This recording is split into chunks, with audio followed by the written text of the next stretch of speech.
Guys, today I'll be solving the problem squares of sorted array.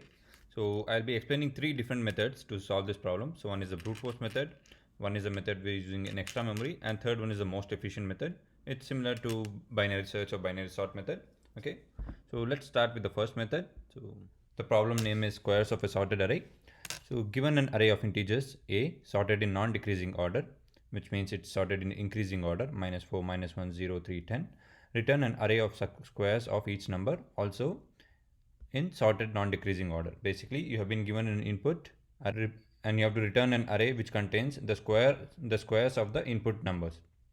But even that should be sorted in the increasing order. So there are multiple ways to solve this problem.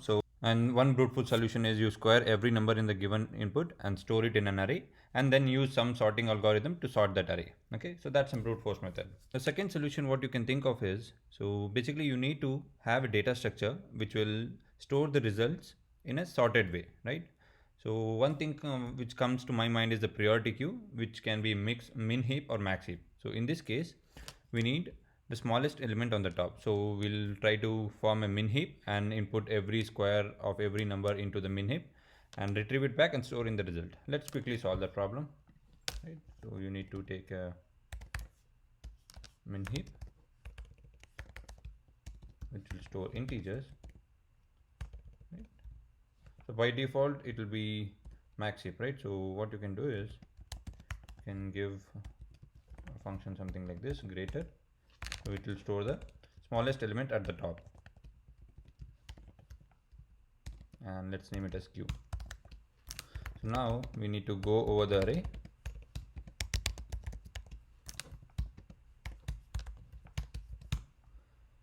just push all the squares of every digit onto the q, right? So it will be q dot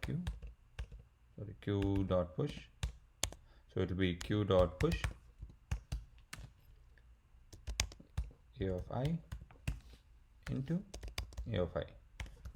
So now you have pushed the squares of all the numbers to your min heap. So now you need to start adding back the results to your array. So we'll use the same loop again. So instead of push, we'll be doing it a of I is equal to q dot top. Then you need to pop that. So once you pop, the next smallest element will come at the top, right?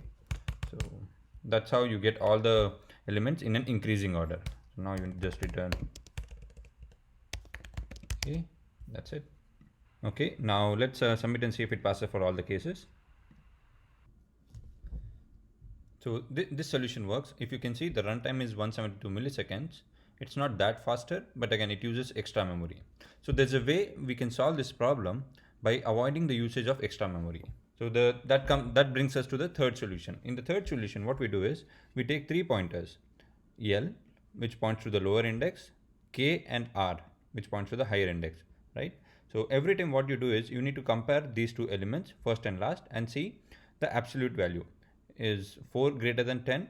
No. Is 10 greater than 4? Yes. So we square 10 and store in the result and decrement the pointer to the previous index. So in this case, R and K will be decremented to 3, L will be pointing to -4.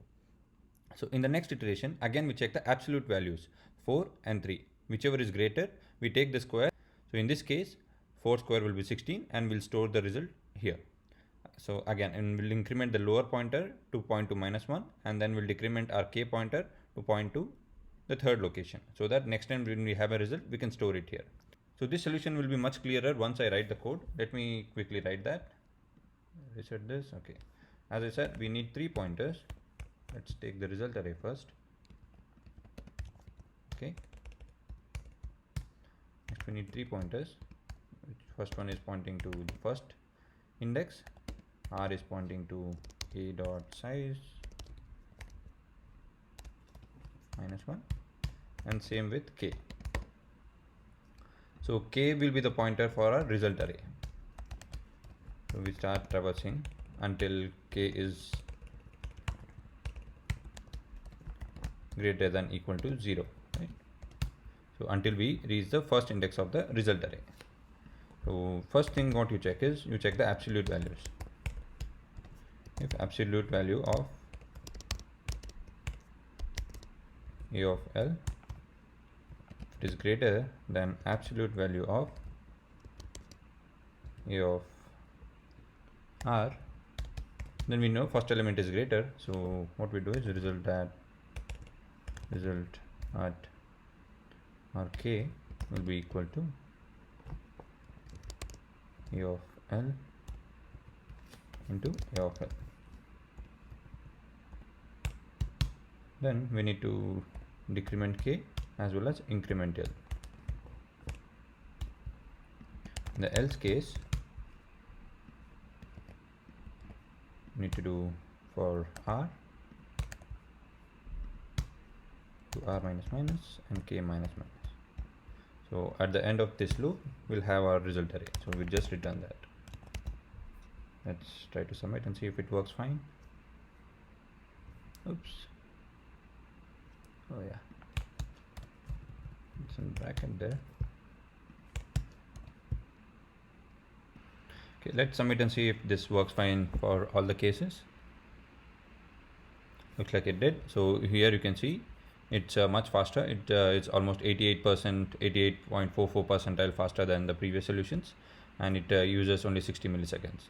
Don't go by the usage, and we literally know in the code that we are not using any extra memory.